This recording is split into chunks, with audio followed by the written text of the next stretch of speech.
What does Five Nights at Freddy's Ruin hide off camera in the 4th chapter? Chapter 4 of FNAF Ruin takes place after the Monty Golf catwalks as we head into the bakery area.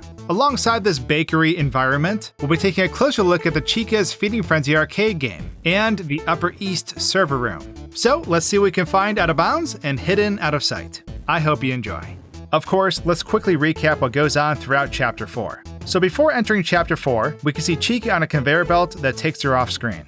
Following this, we go through this shaft where we officially enter Chapter 4. Here we encounter the entity messing with the anti-mask device. This follows with the next section involving Chica as she's dumped from the conveyor, eventually patrolling this area in which we need to navigate. There's an arcade game here that we can play, but moving on leads to a security node we need to clear in order to progress. This leads us to the Upper East server room, which involves traversing through these big virtual rooms. Some anomaly detecting is required. That also includes this encounter with a giant-sized version of the entity. The chapter then concludes right before interacting with our poor friend Roxy. So as Chapter 4 begins, Cassie gets drawn to a cutscene where we spy on that rabbit thing, as Cassie calls it. The entity eventually sees us, resulting in it jump-scaring Cassie right out of the mask. Going off camera shows that the entity spawns below the map before making its appearance, menacingly plotting in the void. I noticed during this interaction, we can see how the entity flickers upon materializing before us. Slowing this down reveals that the model of the entity is actually just going down and up repeatedly. So because this movement is normally faster, it creates this visual of the entity flickering. I tried bringing Cassie down here during this cutscene, but as you can see, the game would continuously pull us back to the position up top where the cutscene initiated. So instead, I went down there before the cutscene. Unfortunately, nothing really happens, other than the fact that we just took a shortcut and could push forward without this device being powered up. But let's move back up and move on. So we unlock a door and make our way into this next area where we encounter Chica's ugly mug. Normally, another brief cutscene takes place with Chica's body being carried along a conveyor belt, where she eventually falls out of sight. Then, this giant, goofy cupcake decides to yeet us down into this next area. Watching this take place from another angle is pretty funny looking, as Cassie's arms flail in the air while falling. However, if we go over to where Chica is during all of this, we'll see that she just spawns in on the conveyor belt. Although watching her be carried along this motionless conveyor is strange looking, it makes sense. Why put more work into something the player is normally never going to see?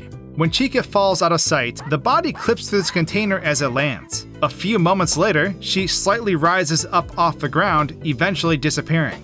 I was thinking Chica's model would have gone underground like the entity, but I was wrong. Normally, coming around this bend is where we'll see Chica whipping around all about the place as she's continuously electrocuted. It's during this walk that Chica spawns into the container. So, I decided to break into this area and join in on the electrifying fun. And well, funnily enough, Chica gives us zero attention while being over here. I'm even able to climb into this container with her, overall making for a pretty funny encounter. She will remain in this state until we press on, and proceed with the sequence of events that normally transpires. Continuing on normally shows that Chica will then teleport out of this container and walk over to some garbage where she starts chowing down. Just look at her in all her glory.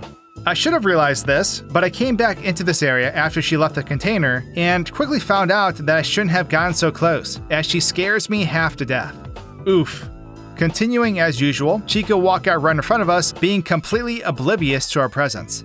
Going off camera shows that Chica instant transmissions over to this spot for this sequence. Following her while she walks off reveals that she eventually pulls another disappearing act, as I have no luck finding her model. A few moments later, she literally reappears for this instance where she's trying to grab this cupcake. Eventually she grabs it and walks off to the point where she'll stand and continuously munch on the cupcake, waiting for us to progress. Watching as we move forward shows that she'll despawn and respawn instantaneously, setting her up for our next encounter with her. So with that said, we access the security camera station, divert Chica away from our path, and move on. Before actually continuing, I decided to give Chica's Feeding Frenzy a closer look. If we click through the arcade machine, you'll see that there's another screen behind the screen that we normally see, both displaying the same exact images. I think originally these screens were down low like real arcade cabinets, but because of the player's height, you wouldn't see the actual screen. So, they added a second screen up front to be more visible. Sometimes arcade cabinets can have glass where this top screen is, or it can be reflective too.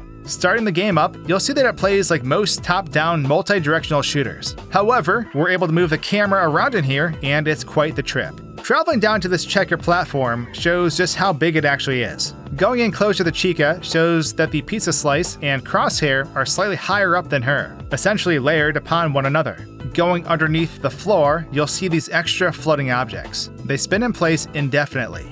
I played some of the game with different camera angles, and it was a bit disorienting. Viewing what is supposed to be a 2D game in 3D is pretty neat though. Progressing through the waves, I take a closer look at the multicolored ball that you face and then decide to do a mini challenge. Placing my camera below, we get this neat view where the post-processing creates after images. Or perhaps maybe the frames aren't refreshing. But during this, my controls are inverted, making it a little annoying to control. After defeating it though, my game crashed. However, when I went to reload the game, I realized I may have made a slight error. So this happens very quickly, but while loading in, my screen was completely white for a brief moment. And then it looks like I got shot way out of the map, flying by what appeared to be a floating T-pose Chica. I unfortunately fall into the foggy void and lose sight of everything. At first I didn't realize why this was occurring, but then I realized I was tampering with the game's speed and had the game speed essentially set to 0 for a moment, forgetting to set it back. So the UI menus and map loading can still work in this paused state, but loading a map only loads the scene itself. And so my hunch is that none of the other objects in the world loaded in, and our character was moved over to this world position on spawn before being moved to where we should be.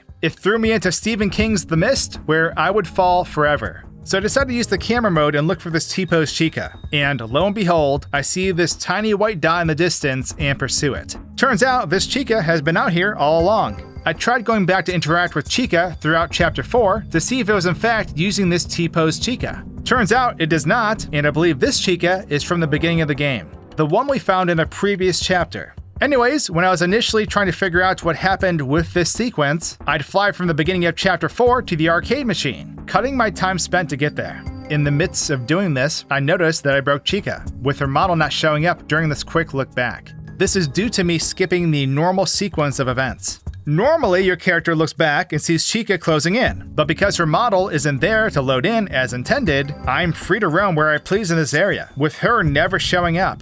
Now that this area is safe per se, I decided to try and get up on different structures within here, resulting with some that had collision, but not very much. I push on through and surprisingly still get the jump scare when exiting this area. Slowing this down and breaking off camera gives us a funny spectacle of Chica fighting with a pair of arms wielding a flashlight. Chica sadly just disappears a few moments after the concrete wall comes down.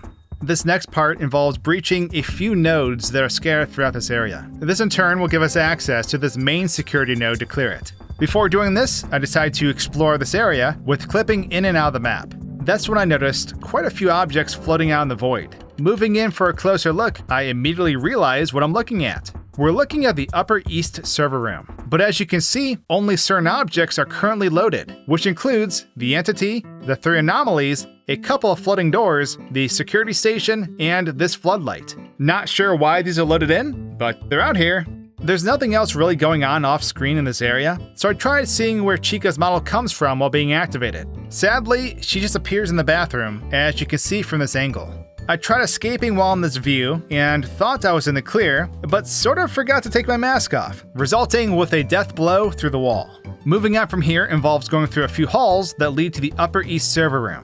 Although there are a couple doors here that normally don't open, they unsurprisingly lead nowhere. Unfortunately, with the server room, not a lot is going on here outside of what we normally see.